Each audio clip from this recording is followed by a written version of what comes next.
सूर्यकोटि समप्रभ निर्विघ्नं कुरु मे देव सर्वकार्येषु सर्वदा। या कुन्देन्दुतुषारहारधवलाया शुभवस्त्रावृता या वीणावरदण्डमण्डिते कराया श्वेतपद्मासना या ब्रह्माच्युतिशङ्करप्रतिभेद्विते सदा वन्दिता सा मा पातु सरस्वती भगवती निषेहजाड्यापहम्।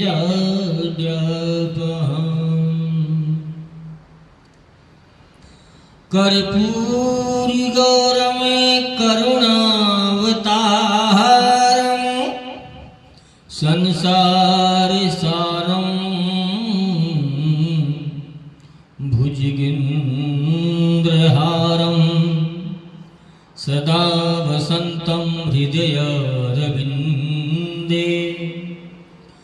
भवं भवानी सहितं नमामि।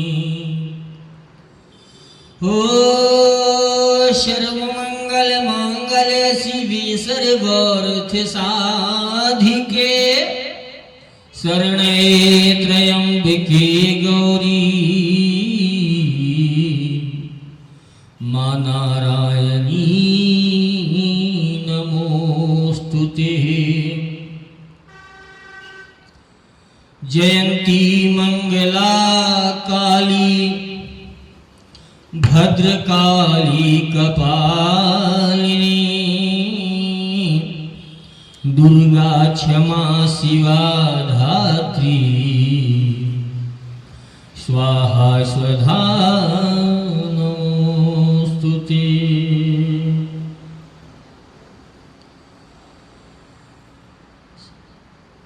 नागेन्द्रहाराय त्रिलोचनाय भस्मांगरागाय महेश्वराय नित्याय शुद्धाय दिगंबराय तस्मै नकाराय नमः शिवाय तस्मै नकाराय नमः शिवाय। सर्वमंगलमांगल्ये शिवे सर्वार्थ साधिके शरणे त्र्यंबके गौरी नारायणी नमोस्तुते। माता रामो मत पिता रामो स्वामी रामो मत सखा रामचंद्र सर्वस्वं मे रामचंद्रो दयालु नैन्यं जानेव न जाने न जाने। सीताराम सीताराम सीताराम सीताराम अरे सीताराम राम राम सीताराम राम राम सीताराम राम राम सीताराम राम राम सीताराम राम राम सीताराम राम राम सीता राम राम राम सीता राम राम राम सीताराम राम राम सीताराम राम राम सीताराम राम राम सीताराम राम राम। शिवली सियावर रामचंद्र भगवान की जय। अकारण करुणा वरुणालय परात्पर ब्रह्म अखिलेश्वर अनंत कोटि ब्रह्मांड नायक राजा धीराज प्रभु श्री रामचंद्र जी व मैया जानकी तथा चर अचर में व्याप्त परम पूज्य सद्गुरुदेव भगवान अखंड मंडलाकारम व्याप्तनेन चराचरम तत्पदम दर्शितम येनम तस्मै श्री गुरुवे नमः नमः नमः नमः। बड़े सौभाग्य की बात है कि आप सभी को आज से नित्य सत्संग सरिता में गोता लगाने का सुअवसर मिलेगा। जी हाँ प्यारों, महातपस्वी परम योगी बाबा श्री बम नाथ जी महाराज एवं शक्तिपीठ मां कालका धाम की तरफ से और हमारे परम पूज्य सद्गुरुदेव भगवान प्रातः स्मरणीय श्री हित प्रेमानंद गोविंद सरन जी महाराज की कृपा से दास आप सभी को नित्य सत्संग सरिता में गोता लगवाने का प्रयास करेगा। प्यारों, जीव, जगदीश और जगत, जीव, जगदीश और जगत। जीव अर्थात इस जगत में रहने वाले जितने भी जीव हैं, चाहे वो मानव हो या पशु पक्षी खगमृग अन्य कोई भी, वो जीव की श्रेणी में आते हैं। जगदीश अर्थात जिसने समस्त ब्रह्मांड को रचा है, जो इस सृष्टि का सृजनकार है, जिसकी इच्छा से सृष्टि का पालन, सृजन और संहार होता है, उसको जगदीश श्रीमन नारायण, श्री हरि विष्णु, श्री राम, श्री कृष्ण, श्री शिव कहते हैं। प्यारों, जीव, जगदीश और जगत। जगदीश जगत में भरे भी हैं और जगत से परे भी हैं, और जीव इस जगत की त्रिगुणात्मक माया में फंस करके अपने जीवन में सुख, दुख, कष्ट, रोग, शोक, भय, हानि, चिंता, निराशा आदि आदि चीजों का सामना करता हुआ अपने जीवन से द्वंद्व करता रहता है, अर्थात युद्ध करता रहता है। प्यारों, सभी जीवों में श्रेष्ठ है मानव। परमात्मा ने जो कृति करी है, प्रकृति अर्थात रचना, प्रकृति की जो रचना है उसमें 83,09,999 योनियां हैं प्यारों, और इन सभी अन्य जीवों की अपेक्षा 84 लाख योनि जो है वो मानव की योनि है, अर्थात हम मनुष्यों की योनि है। बड़े भाग मानुष तन पावा, सुर दुर्लभ यह ग्रंथ निगावा। यह मनुष्य शरीर हमको यूं ही नहीं मिला है, फिर बड़े भाग जिस मानव शरीर को पाने के लिए देवता आदि लालायित रहते हैं, वह मानव शरीर परमात्मा की अहेतु की कृपा से, बिना किसी कारण के, बिना हमारे किसी सत्कर्म के, सिर्फ उनकी कृपा मात्र से यह देव दुर्लभ मानव शरीर हम लोगों को मिला है। तो प्यारों, परमात्मा की अहेतु की कृपा से ये मानव शरीर मिल तो गया हमको, लेकिन इस मानवों में भी दो प्रकार के मानव होते हैं, अर्थात दो प्रकार के मनुष्य होते हैं। एक तो वह मनुष्य होते हैं जो आस्तिक होते हैं। क्या होते हैं? आस्तिक। और दूसरे होते हैं नास्तिक। आस्तिक का मतलब होता है आस्ति बोले तो है और नास्ति बोले तो नहीं है। आपका प्रश्न बन सकता है कि महाराज जी क्या है और क्या नहीं है। हाँ, बिल्कुल बन सकता है। कुछ लोग ऐसा मानते हैं कि वो है, अर्थात कोई तो है जो इस सृष्टि को चला रहा है, जो पूरे ब्रह्मांड का भरण पोषण पालन सृजन और श्रृंगार कर रहा है।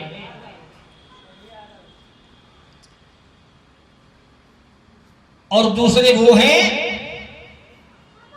जो नास्तिक प्रवृत्ति के लोग होते हैं। उनका ऐसा मानना है कि सब स्वयं से चल रहा है। तो प्यारों, आप लोग 100% आस्तिक हैं, इसमें कोई दो राय नहीं है। क्यों? कि सत्संग रूपी सरिता में सरोवर में वही आ सकता है जिस पर भगवान की अहेतु की कृपा हो। क्यों? कि गोस्वामी जी कहते हैं, अरे आवत यही सर हरे बड़ी कठिनाई, बड़ी कठिनाई और राम कृपा बिनु आई न जाई। प्यारों, यहां आना बहुत कठिन है, बहुत दुर्लभ है। घर से निकल करके सत्संग सुनने के लिए जाना, सत्संग श्रवण में रुचि हो जाना, ये भगवान की बहुत बड़ी कृपा है। आप बगल से गुजर रहे होंगे, आपको मालूम होगा, लेकिन आप तब तक नहीं आ सकते जब तक भगवान ने आपका चुनाव नहीं किया है कि आपको सत्संग रूपी अमृत मिले। तो प्यारों, दुनिया में दो तरीके के लोग होते हैं, दो प्रकार के मनुष्य होते हैं। पहले तो वो जो कि आस्तिक होते हैं और दूसरे वो जो नास्तिक होते हैं। आस्तिक मतलब जो ये जानते हैं कि हाँ कोई है जो इस पूरे ब्रह्मांड को चला रहा है। जल थल अग्नि आकाश अनल में केवल जिसकी सत्ता और जिसकी मर्जी के बिनियारो हिल न सके एक पत्ता। जो आस्तिक प्रवृत्ति के लोग होते हैं उनका ऐसा मानना है कि कोई तो है। और जो नास्तिक प्रवृत्ति के लोग हैं उनकी बात ही क्या करना। क्यों? क्योंकि वो तो ये मानते ही नहीं कि परमात्मा जैसी कोई चीज होती है। तो प्यारों, शास्त्र की भाषा में उनके लिए क्या कहा गया है मालूम है? जीवित सब समान तिहि प्राणी, जिन हरि भगत हृदय नहीं आनी। अर्थात वह जीव जीते जी मुर्दे के समान है जिनके हृदय में परमात्मा का प्रेम नहीं है, हरि की भक्ति नहीं है, वह जीते जी मुर्दे के समान है। कलि पावना अवतार पूज्य गोस्वामी तुलसीदास जी महाराज श्री रामचरितमानस में लिखते हैं कि जीवित सब समान तिहि प्राणी, अर्थात आपको देखने में लगेगा कि आ रहे हैं, जा रहे हैं, खा रहे हैं, पी रहे हैं, उठ रहे हैं, बैठ रहे हैं, नाना प्रकार के कर्म करते हुए आपको दिखाई देंगे। लेकिन क्षमा करना प्यारों, वह जीवित नहीं मुर्दे के समान है। क्यों? क्योंकि उनको सत्य वस्तु का बोध नहीं है। तो वो जीवित अर्थात जीते जी भी मुर्दे के समान है। तो हम उनकी बात ही क्यों करें? हम तो उनकी बात करते हैं जो आस्तिक प्रवृत्ति के लोग हैं, जिनकी भगवान में आस्था है, जो कुछ पाना चाहते हैं, जो कुछ जानना चाहते हैं कि आखिर कौन है वो परम सत्ता, परम शक्तिमान, जो इस अनंत ब्रह्मांड जिसका कोई आदि और अंत नहीं है, जिस पर एकाकार जिसका अधिकार है, वह उसको जानने का प्रयास करता है। क्या करता है? उस परम शक्ति को जानने का प्रयास करता है। कौन? जो आस्तिक होता है। अच्छा, उसके अलावा भी प्यारों एक बात मैं आपको बताऊं, वो जानने का प्रयास तो करता है लेकिन उसमें संशय बना रहता है। क्या बना रहता है? संशय बना रहता है। अर्थात कोई है, होगा, कोई होगा, कोई है, जानता है लेकिन उसको नहीं जानना चाहता कौन है। और वो कौन है वो खुद को भी नहीं जानना चाहता। यदि उस आस्तिक व्यक्ति से बात की जाए, ध्यान रखना प्यारों, मैं सिर्फ आस्तिकों की बात कर रहा हूं, जितने यहां लोग बैठे हैं।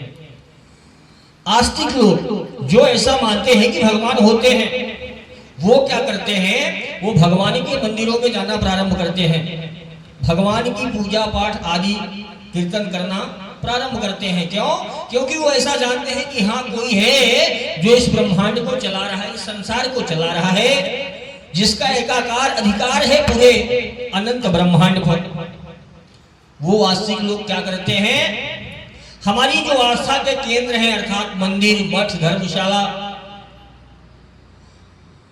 या घर में भी नाना प्रकार के जो पूजा के विधान, कर्म विधान हमारे शास्त्रों में बताए गए हैं, उनके द्वारा भजन, पूजन, कीर्तन आदि करते हैं। लेकिन वो सारी पूजाएं, वो सारा पाठ कामना युक्त होता है। क्या होता है? कामना युक्त होता है। जैसे प्रभु मैं आपकी भक्ति कर रहा हूं, मैं आपको एक लोटा सुबह सुबह ला करके जल चढ़ा रहा हूं, मैं रोज आकर के धूप दही पत्ती कर रहा हूं, तो हे भगवान आप मुझे स्वस्थ रखना, मुझे कोई बीमारी ना होने पाए। हे भगवान मैं आपको रोज मावा मिश्री का भोग लगाता हूं तो मेरे बाल बच्चे सुखी रहें। हे भगवान मेरे पड़ोसी का मकान 2 मंजिला है तो मेरा 4 मंजिला बन जाए। ऐसी ऐसी कामना लेकर के भगवान की पूजा करते हैं। भगवान के जिस रूप में भी उनकी प्रेम होता है, और जिस रूप में क्या, अभी तक तो उन्होंने अपने इष्ट का चुनाव ही नहीं किया, वो भटक रहे हैं और नाना नाना रूपों में भगवान के जाकर के मंदिरों में यहाँ वहां भटकते रहते हैं। कभी किसी योगी के पास में जाते हैं, कभी किसी बाबा के पास में जाते हैं, कभी किसी तांत्रिक के पास में जाते हैं, और जाकर के सुखी होने की कामना से उल्टा और ठगा करके चले आते हैं। क्यों? क्योंकि उनको शुद्ध ज्ञान नहीं है। वो आस्तिक तो हैं, लेकिन अभी उनके अंदर शुद्ध विवेक नहीं है प्यारों। क्या नहीं है? शुद्ध विवेक नहीं है। और जब तक शुद्ध विवेक नहीं होता, जब तक भक्ति का असली मार्ग समझो कि अभी उदय ही नहीं हुआ है, तो क्या इतने दिनों तक की गई हमारी सेवा, पूजा, जप, तप आदि ये सब व्यर्थ से चला जाएगा महाराज?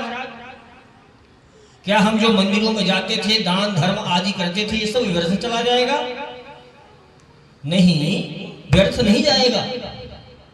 फिर इतने दिनों तक आपने जो सेवा, जप, तप, पूजा, पाठ, हवन आदि किया, मंदिरों में जाकर के भले ही सकाम किया अर्थात कामना से युक्त होकर के किया, उसको भगवान ने स्वीकार किया। भगवान ने देखा ममय वांसु, ये है तो मेरा ही अंश, मेरी ही कृपा से मानव बना है, लेकिन अभी तक इसको शुद्ध विवेक नहीं है। क्यों? क्योंकि इसको सत्संग नहीं मिला हो। क्या नहीं मिला? सत्संग नहीं मिला। यदि इसको सत्संग मिल जाता तो इसको सत्य वस्तु का बोध हो जाता। तो भगवान फिर कृपा करते हैं। जीवन में ऐसे संतों का प्रादुर्भाव होता है जो सत्संग प्रेमी होते हैं, ब्रह्म बोध संपन्न महापुरुष होते हैं। ऐसे महापुरुषों का पदार्पण उन भक्तों के जीवन में होता है। जो ब्रह्मबोधि संपन्न महापुरुष हैं, वो क्या करते हैं? सत्संग के माध्यम से भगवान के शुद्ध स्वरूप का वर्णन करके भगवान के प्रेम लक्षणा भक्ति को प्रदान करते हैं। अर्थात वह उस जीव को ये बताते हैं कि तू कौन है, अय जीव, अय भक्त, तू कौन है, तू क्यों आया है, तुझे क्या करना था, तू क्या कर रहा है, और कैसे तू अपने इस जीवन को सार्थक बना सकता है। वो महापुरुष लोग सत्संग के माध्यम से उस जीव को बताते हैं प्यारों। इसीलिए शास्त्रों में सत्संग की बड़ी महिमा बताई गई है। श्री रामचरितमानस में सत्संग की महिमा के बारे में कई पावना अवतार पूज्य गोस्वामी तुलसीदास जी महाराज बताते हुए कहते हैं कि बिनु सत्संग हरि विवेक न होई, और राम कृपा बिनु सुलभ न सोई। बिना सत्संग के विवेक हो ही नहीं सकता। प्यारों, हम थोड़ा सा पढ़ लिख क्या लिए हम अपने आप को बुद्धिमान समझते हैं, ज्ञानी समझते हैं, क्या जागतिक ज्ञान आ जाना हमारे बुद्धिमान होने का, ज्ञानी होने का, विवेकी होने का, परम विवेकवान होने का लक्षण है? क्या ये पर्याप्त है जो किताबों से हमने पढ़ लिया? क्या पढ़ना ही पर्याप्त है? जी बिल्कुल नहीं प्यारों। यदि आपके जीवन में शिक्षा है और संस्कार नहीं है तो क्षमा करना प्यारों, तो सत्संग के बारे में गोस्वामी जी कहते हैं कि बिनु सत्संग विवेक न होई, राम कृपा बिनु सुलभ न होई।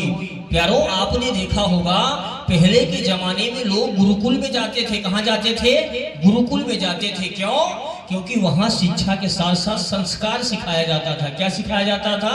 संस्कार सिखाया जाता था। अर्थात हमको इस जगत में किसके साथ कैसा व्यवहार करना है, किसके साथ कैसा व्यवहार करना है, शिक्षा के साथ साथ संस्कार सिखाया जाता था। लेकिन जब इसी भारतवर्ष में अंग्रेजों ने शासन प्रारंभ किया तो क्या हुआ प्यारों? हमारे तक्षशिला, नालंदा जैसे जो महाविद्यालय थे उनको जला करके भस्म कर दिया गया। क्यों? क्योंकि जो भारतीय संस्कृति है, जो सनातन धर्म है, इसको विध्वंस करके फिर आगे जो है फूट डालो शासन करो वाली राजनीति भी उनको काम करना था। तो कहने का तात्पर्य है कि किसी को यदि उसके संस्कृति से दूर करना है तो उसका जो बैक कनेक्शन है उसको काट दिया करते हैं। आज स्कूलों में बच्चों को शिक्षा पढ़ाई जाती है, इंग्लिश पढ़ाया जाता है, मैथ पढ़ाया जाता है, आदि आदि चीजों के बारे में पढ़ाया जाता है, लेकिन किसी पाठशाला में संस्कार नहीं सिखाया जाता कि माता पिता के साथ क्या व्यवहार करवाना है, भगवान कैसे प्राप्त हो सकते हैं, जीवन में कैसे सुखी हम हो सकते हैं, क्या भूत प्रेत जादू टोना से ऊपर भी कोई शक्ति है, हम कौन हैं, क्यों आए हैं, हमारा उद्देश्य क्या है, इन सब चीजों के बारे में आज किसी भी पाठशाला में बताया नहीं जाता है। और इसका शुद्ध ज्ञान हमको तब होता है जब हमको जीवन में प्रभु की कृपा से सत्संग मिल जाता है। क्या मिल जाता है? सत्संग मिल जाता है। क्यों? क्योंकि परमात्मा सत्य है, परमात्मा सत्य है और यह संसार विनाशी है, वो अविनाशी है, इसलिए वो सत्य कहा जाता है प्यारों। तो गोस्वामी जी कहते हैं कि बिनु सत्संग विवेक न होई, अर्थात बिना सत्संग के आप भले ही बुद्धिमान हो लेकिन आप विवेकवान नहीं हो सकते। क्या नहीं हो सकते? विवेकवान नहीं हो सकते। अर्थात जैसे ढोलक के ऊपर कवर चढ़ा दिया जाए तो ढोल पूरी पैक नजर आती है, लेकिन अंदर से वह पोली होती है प्यारों। क्या होती है? पोली होती है। आप बुद्धिमान तो हो लेकिन क्षमा करना, आप विवेकवान नहीं हैं। आप विवेकवान तभी बनेंगे जब जीवन में आपको सत्संग मिलेगा। बिनु सत्संग विवेक न होई, और यह सत्संग ऐसे मिलने वाला नहीं है प्यारों। फिर राम कृपा बिनु सुलभ न सोई, अर्थात जब तक श्री रघुनाथ जी आप पर कृपा न करें तब तक यहाँ आकर बैठना भी संभव नहीं है। आप लोगों पर पक्का रघुनाथ जी की कृपा है, मेरे राम जी की, इसलिए आप लोग जोरदार तालियां एक बार अपने लिए बजाएं। प्रेम से बोलिए सियावर रामचंद्र भगवान की जय हो।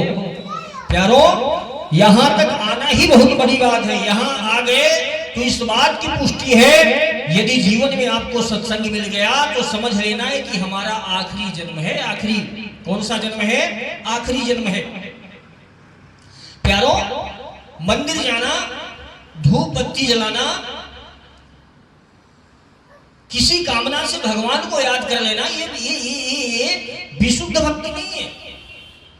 ये कामना से युक्त भक्ति, अर्थात जब हम मंदिर में जाते हैं, भगवान का पूजा पाठ करते हैं तो हमारी कामना सिर्फ यही होती है कि हे भगवान हमारे लड़का बच्चा सुखी हो जाए, हम निरोगी रहें, स्वस्थ रहें, सुखी रहें।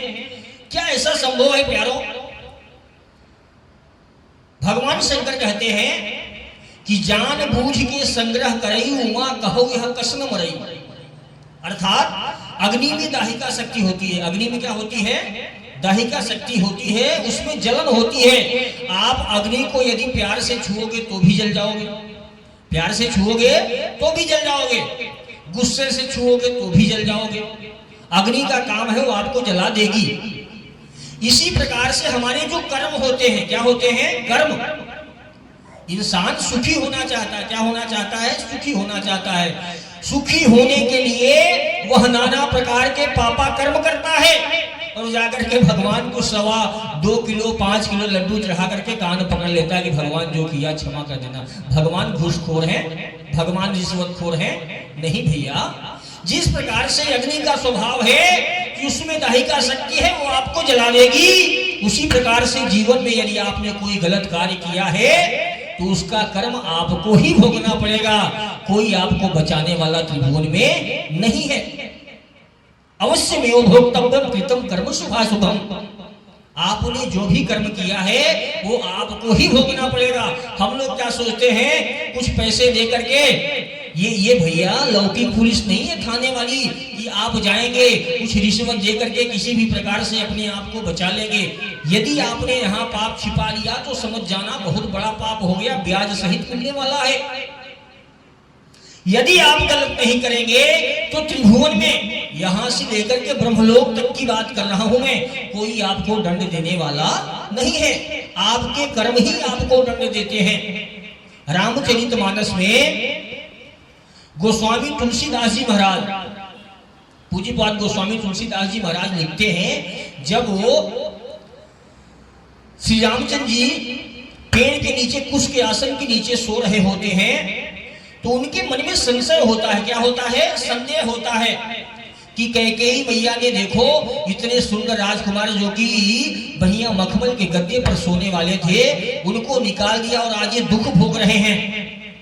ऐसा कह करके मैया कैकेयी पे दोषारोपण करते हैं। कौन? निषाद राजगुरु जी। लक्ष्मण जी वहीं बगल में वीरासन पे पहरे पे बैठे हुए थे। जय श्री राम। राधे राधे। आइए। पहरे पे बैठे हुए थे और उनको यह बात बुरी लगी। क्यों? क्योंकि वो सत्य को जानते थे। लक्ष्मण जी कौन है? शेषावतार भगवान के ही अंश हैं। वह सत्य को जानते थे। उन्होंने कहा, बोले निषाद राज जी आप ऐसा नहीं कर सकते। क्यों? क्योंकि संसार में कोई ना तो किसी को सुख देता है और ना ही कोई किसी को दुख देता है।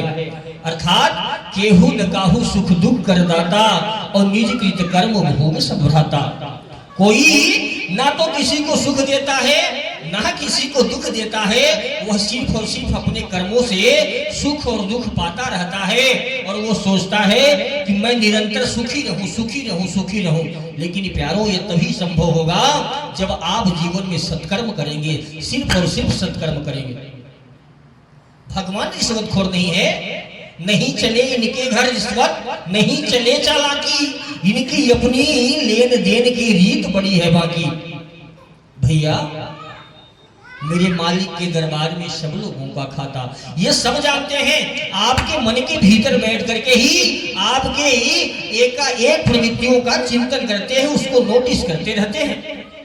इसलिए हमको हमेशा सावधान होकर के हर एक कर्म करना चाहिए। हम हिंसा करेंगे, चोरी करेंगे, पाप करेंगे, व्यभिचार करेंगे तो हमको उसका फल नहीं भुगतना पड़ेगा, भुगतना पड़ेगा। आज यदि आप अपनी उंगली को काटोगे तो आपको दर्द होता है और आप बड़े बड़े जीवों के गर्दन पे चाकू चला रहे हो, छुरे चला रहे हो, तो आप बचने वाले हो क्या?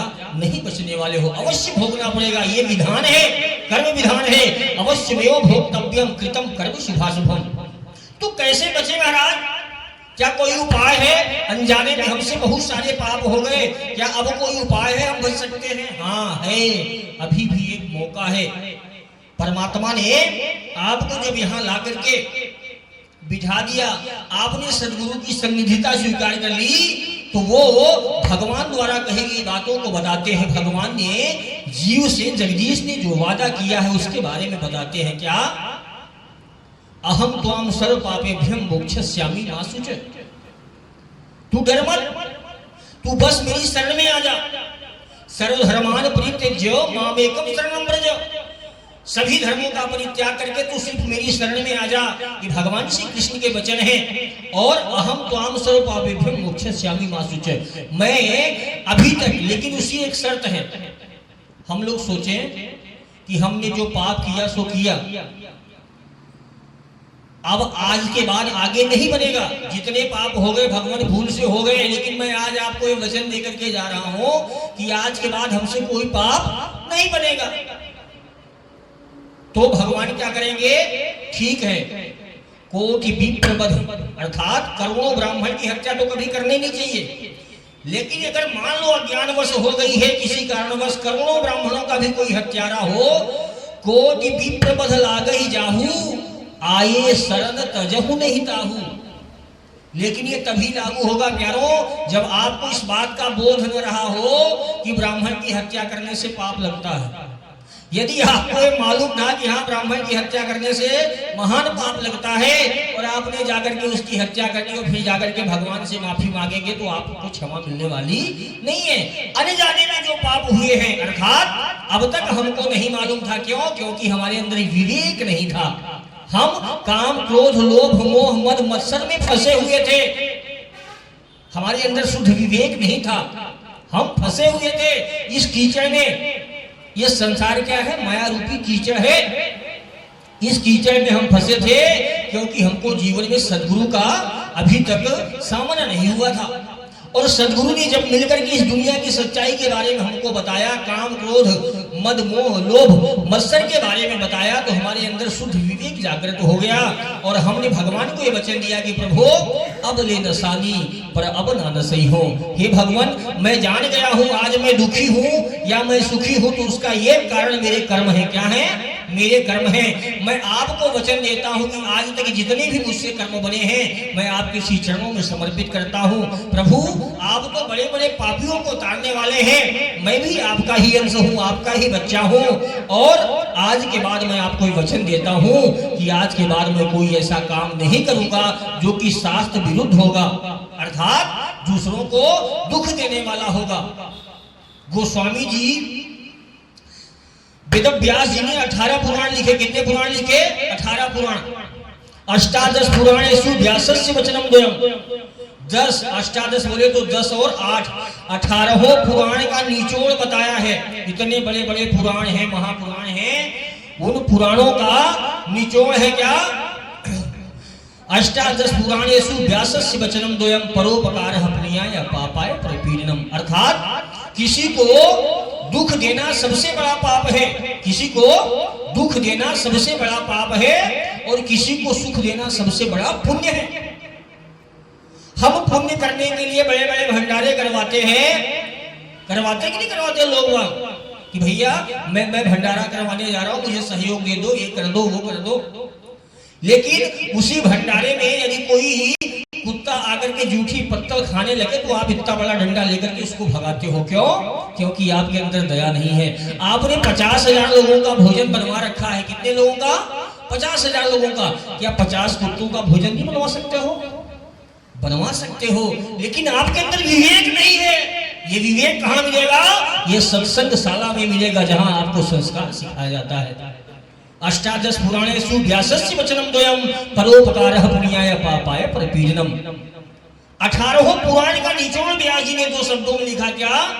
किसी को खुश करना, अर्थात यदि आप उसके चेहरे पे जो मुस्कान आ रही है उसका कारण बन रहे हैं तो आप जीवन में सबसे बड़ा पुण्य कर रहे हैं। कुछ और करने की आपको जरूरत नहीं है। और किसी की आंखों में आपकी वजह से आंसू आ रहे हैं ना, तो आप बहुत बड़े पापी हैं, आपको बचाने वाला कोई नहीं है। तो प्यारो, जो हमने अपराध किया सो किया, लेकिन अब हम करने वाले नहीं हैं। भगवान की हेतु की कृपा से हमको सत्संग मिल गया, हमको सत्य वस्तु का बोध हो गया। आप क्या समझते हैं सिर्फ हमको और आपको भ्रम होता है? नहीं, ब्रह्मा जी कहते हैं किससे? गरुड़ जी से, जी बहुबार अरे नचावा मोही। ब्रह्मा जी की बात बता रहा हूं प्यारो। हम तो जीव हैं, जिसने हमको बनाया है कौन? ब्रह्मा जी। उनको हो गया हो अज्ञान, हो गया उनको, तो हमारी और तुम्हारी क्या करना है प्यारो? ब्रह्मा जी कहते हैं गरुड़ जी से कि जे बहुबार नचावा मोही सोई व्याप्यो विहंग पति तोही। जिसने मुझे बहुत बार नचाया, वही माया, वही मोह, वही अज्ञान आपको फंसा रहा है विहंग प्रति। प्यारो, जब राम और रावण का युद्ध चल रहा था तो एक रात्रि क्या हुआ, रावण ने प्रभु श्री रामचंद्र जी को, लक्ष्मण जी को नागपाश में बांध दिया। काहे में बांध दिया? नागपाश में। नागपाश में बांध दिया तो नारद जी गए गरुड़ भगवान को बुलाने के लिए। किसको? गरुड़ भगवान को। क्यों? क्योंकि गरुड़ भगवान क्या करते हैं, सर्पों को अपना भोजन बनाते हैं। क्या बनाते हैं? गरुड़ का भोजन कौन है? सर्प। तो नारद जी गए गरुड़ भगवान को बुलाने के लिए कि चलिए, नारायण को सर्पों ने बांध रखा है। तो गरुड़ भगवान ने सोचा मेरे नारायण समर्थवान हैं, उनको कौन बांध सकता है? जो सर्पों की सैया पे सोते हैं, सर्पों के पलंग पर सोते हैं, उनको कौन बांध सकता है? हाँ, ये भी बात सही है। मतलब ये भगवान नहीं है, राम जी भगवान नहीं, उनको संशय हो गया, अज्ञान हो गया। क्यों? क्योंकि उनके जीवन में सत्संग नहीं था। हो क्या नहीं था? सत्संग नहीं था। सत्संग क्या करता है मालूम? एक एक परत खोल देता है।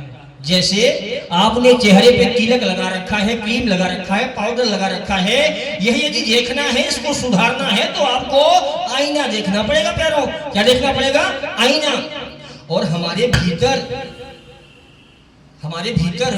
कहां कहां काला है, कहां कहां पीला है, कहां कहां नीला है, इसको देखना है ना। तो सत्संग रूपी दर्पण में देखो, अचूक औषधि है, भौर रोग की अचूक औषधि है सत्संग। क्यों? ये डायरेक्ट अपने अंतर मन को दिखाती है कि मैं कैसा हूं प्यारो। तो गरुड़ जी ने कहा ये भगवान नहीं हो सकते। क्यों? पूरे ब्रह्मांडों का स्वामी स्वयं बन जाएगा नागपाश में। अज्ञान हो गया, मोह हो गया उनको। गरुड़ जी गए, राम जी और लखन जी के पास को काटा, नागपाश को काट दिया, वो मुक्त हो गए। उसके बाद जब वो जाने लगे, अब जैसे किसी को बीमारी का पता चल जाए, है ना, आपको मान लो शुगर है, क्या है? शुगर है, आपको मालूम नहीं था। आप भैया के घर पे गए, इन्होंने कटोरी में बढ़िया 10-20 गुलाब जामुन भर के गरम गरम रख दिया। आप खाते गए, आन दो 10-20 गुलाब जामुन खा लिया। उसके बाद जब बाहर गए तो चक्कर आया, गिर गए। फिर ले जाकर के डॉक्टर के वहां चेक कराया तो शुगर का नंबर कितना निकला? 400 के पार। अब आप वो भैया के घर पे गए, उनके वहां ये गुलाब जामुन भी खाएंगे क्या आप? नमक चाट के पानी पी लेंगे, लेकिन गुलाब जामुन खाने वाले नहीं है। क्यों? क्योंकि आपको बीमारी का पता चल गया। इसी प्रकार से गरुड़ महाराज को अपनी बीमारी का पता चल गया कि मुझे कुछ तो हुआ है, कुछ तो हुआ है। गरुड़ जी कौन है? भगवान श्री हरि के वाहन हैं, श्री अंग सेवी है इनके। भगवान को कहीं जाना होता है तो गरुड़ जी के बिना कहीं नहीं जाते। जाते हैं क्या? नहीं जाते। उनको संशय हो गया प्यारो, तो हम तो बहुत छोटे से जीव हैं। गरुड़ जी भगे कहां? सबसे पहले नारद जी से मिले। किससे मिले? नारद जी से। नारद जी ने कहा अच्छा आपको भी हो गया, मुझे भी हुआ था एक बार। नारद जी को अभिमान हो गया था कि मैं जितेंद्रिय हूं। क्या हूं? जितेंद्रिय हूं, मैं ब्रह्मचारी हूं, मैंने कामदेव को जीत लिया है। और काम तो छोड़ो, मुझे क्रोध भी नहीं आया। शंकर जी को तो क्रोध भी आ गया था। वो बहुत बड़ी कथा है। ब्रह्मा जी ने बताया, बोले मुझे भी हो गया था। एक बार क्या हुआ, ब्रह्मा जी को जब भगवान श्री कृष्ण को उन्होंने ग्वाल बालों के साथ में खेलते हुए देखा तो ब्रह्मा जी को भ्रम हो गया। ब्रह्मा जी को क्या हुआ? भ्रम हो गया कि ये भगवान है, इतना साधारण लीला कर रहा है, ये भगवान नहीं हो सकता है। क्यों? क्योंकि भगवान अपने अष्ट सखाओं के साथ में ऐसे खेलते थे, ऐसे लीला करते थे जैसे कोई साधारण मनुष्य। भगवान मधुमंगल के गाल पर लगी हुई जूठी कढ़ी को चाट रहे हैं। कौन? भगवान, जिसने पूरे ब्रह्मांड को बनाया है। जैसे मान लो आप उनके मित्र हो, वो भगवान श्री कृष्ण के 8 सखा थे। कितने सखा थे? 8। तो अष्ट सखाओं में एक का नाम था मधुमंगल। मधुमंगल के वहां कढ़ी खाना था तो जल्दी से पी गया, तो उसके गाल में कुछ कढ़ी लगी रही, तो भगवान अपनी जीभ से उसको चाट रहे हैं। तो ब्रह्मा जी इस लीला को ऊपर से देख रहे हैं। उनके मन में संशय हुआ कि भगवान नहीं हो सकते। क्यों? भगवान किसी के गाल की जूठी कढ़ी चाटेगा? तो उन्होंने क्या किया, भगवान जब यमुना जी में हाथ धोने के लिए जाने लगे तो उन्होंने सारे ग्वाल वालों को उठा लिया। क्या किया? चोरी कर लिया। कि अगर भगवान होगा तो ढूंढ लेगा, और कोई ऐसे छलिया होगा तो नहीं ढूंढ पाएगा। भगवान नहीं गए ढूंढने के लिए, फिर भगवान ने उतने ही ग्वाल बाल और पैदा कर दिए, वैसे की वैसे। ले जाओ, तुमको जहां ले जाके रखना है रखो। उन ग्वाल बालों को, गैयों को ब्रह्मा जी ने ले जाकर के ब्रह्मलोक में रखा, और भगवान श्री कृष्ण ने अपनी माया के बल से क्या किया, उतने ही ग्वाल बालों को और पैदा कर दिया। कुछ दिनों के बाद जब ब्रह्मा जी ने आकर के नीचे देखा तो वही ग्वाल बाल, वही गायें यहाँ भी खेल रही हैं जो ऊपर छोड़ करके आते थे। तब जाकर के भगवान श्री कृष्ण के श्री चरणों में उन्होंने प्रणाम किया और कहा, प्रभु मुझसे गलती हो गई। भगवान ने कहा, बहुत बड़ी गलती करी है। गलती नहीं, बहुत बड़ी गलती करी है। भगवान ने उनको विदा कर दिया, अर्थात भगवान श्री हरि ने ब्रह्मा जी का ट्रांसफर कर दिया, ब्रह्मा जी को हटा दिया। प्रेम शुभले श्रीमन नारायण भगवान की जय हो। तो भैया गरुड़ भगवान गए कहां, ब्रह्मा जी के पास में। ब्रह्मा जी से पूछा, बोले प्रभु मुझे जलन हो रही है, मुझे कुछ संशय हो गया है। तब ब्रह्मा जी ने कहा कि जे बहुबार न चावा मोही सोई व्याप्यो विहंगमति तो ही, अर्थात जिस भगवान की प्रबल माया ने कई बार मुझे धोखे में डाल दिया है, वही माया तुमको लगी है, वही अज्ञान तुमको हो गया है, इसलिए तुम्हारे मन में संशय हो रहा है। और प्यारों, जब तक सत्संग नहीं मिलता, जब तक जीवन में ये संशय बने रहते हैं कि मैं दुख क्यों पा रहा हूँ, मुझे ये तकलीफ क्यों हो रही है, मैं कौन हूँ, मैं क्यों आया हूँ, मुझे क्या करना चाहिए, क्या नहीं करना चाहिए, अर्थात क्या ताज है जो जिसको नहीं करना चाहिए हमको मालूम है, क्या नहीं मालूम है, क्या करना चाहिए ये नहीं मालूम है, ये कौन बताएगा, यह भी सत्संग बताएगा। हम कैसे सुखी संपन्न स्वस्थ रह सकते हैं और कैसे इस जीवन के परम उद्देश्य को प्राप्त कर सकते हैं, यह हमको सत्संग बताता है। तो ब्रह्मा जी ने कहा, बोले विहंगमति आप जाओ, गरुड़ जी आप जाओ। कहा, जो इस मर्ज के स्पेशलिस्ट हैं, कौन, भगवान शंकर जी, उनके पास में जाओ आप। तब आपका संशय भ्रम होगा कि राम जी नर है कि नारायण है, वो तो जानते थे ब्रह्मा जी। भगे भैया कहा, शंकर जी के पास में। शंकर जी के पास गए तो दैव योग से शंकर जी रास्ते में ही प्रकट हो गए। कहाँ प्रकट हो गए, रास्ते में ही। यद्यपि शंकर भगवान कैलाश पे रहते हैं, लेकिन उस दिन रास्ते में ही प्रकट हो गए। और क्षमा करना प्यारों, यदि शंकर भगवान चाहते तो वो वही रास्ते में ही उनके संशय को दूर कर सकते थे, लेकिन नहीं किया। क्यों? क्योंकि उनको अभिमान था। एक दिन हम सोचे कि सत्संग सुन लें तो हमारा संशय दूर हो जाएगा, नहीं। शंकर भगवान चाहते तो उसी समय संशय दूर कर देते कि राम जी जीव नहीं जगदीश हैं, क्योंकि सती मैया का भी संशय उन्होंने दूर किया था, तो उनका संशय दूर करने में समय नहीं लगता। लेकिन अरे जब बहुकाल, बहु माने बहुत समय तक, काल माने समय, एक दो दिन नहीं कई दिनों तक, जब बहुकाल करिए सत्संगा तब ही होई सब संशय भंगा। आप चले जाओ कहां, नीलगिरी पर्वत पर। किसको भेजा? गरुड़ जी को। किसने? शंकर भगवान ने। क्यों? क्योंकि उनको मोह हो गया था, अज्ञान हो गया था। उस अज्ञान को दूर करने के लिए शंकर भगवान ने गरुड़ जी को कहां भेजा? नीलगिरी पर्वत पर। तब अब देखिए सत्संग का प्रभाव साहब। वहां पे वक्ता कौन है मालूम? काकभुसुंडी जी, अर्थात कौवा जी। आपने कौवे को देखा होगा। वो काकभुसुंडी जी जो कि भगवत प्राप्त महापुरुष हैं, आज भी कौवे के रूप में वहां बैठ करके नीलगिरी पर्वत पे नित्य सत्संग चलता रहता है।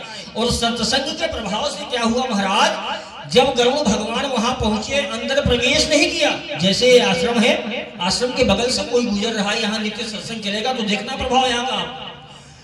वहां की दूर से ही 2-4-10 किलोमीटर दूर से ही जैसे उस सीमा में प्रवेश किया गरुड़ जी ने, उनके सारे संशय दूर हो गए, उनका सारा ज्ञान दूर हो गया। अभी प्रश्न उत्तर नहीं हुआ, डॉक्टरी नहीं हुई, दवाई नहीं हुई, केवल दर्शन मात्र से। किससे? उस आश्रम के दर्शन मात्र से, जहां 24 घंटे सत्संग चलता था, गरुड़ जी का सारा संशय दूर हो गया। ये होता है सत्संग का प्रभाव प्यारों। तो वह सत्संग आज से आप लोगों को नित्य मिलेगा। मां भगवती की कृपा से आदरणीय दीदी कौशल्या जी, बाबा बम बम नाथ जी महाराज और मेरे पूज्य सदगुरुदेव भगवान श्री प्रातः स्मरणीय श्री प्रेमानंद गोविंद शरण जी के महाराज से आज से आप लोगों को नित्य 2 घंटे का सत्संग, यदि मेरी कहीं बाहर कथा रहेगी तो यहाँ पे कुछ ऐसी व्यवस्था कर दी जाएगी कि जब वहाँ कथा चलेगी तो वहाँ आप लोग टीवी में देखते रहेंगे, ठीक है। और यदि कथा नहीं है तो नित्य 4 बजे से लेकर के 6 बजे तक यहाँ सत्संग होगा, ठीक है। प्रिंसिपल सियावर रामचंद्र भगवान की जय। शेष चर्चा आ गया। धन्यवाद। जय श्री राम।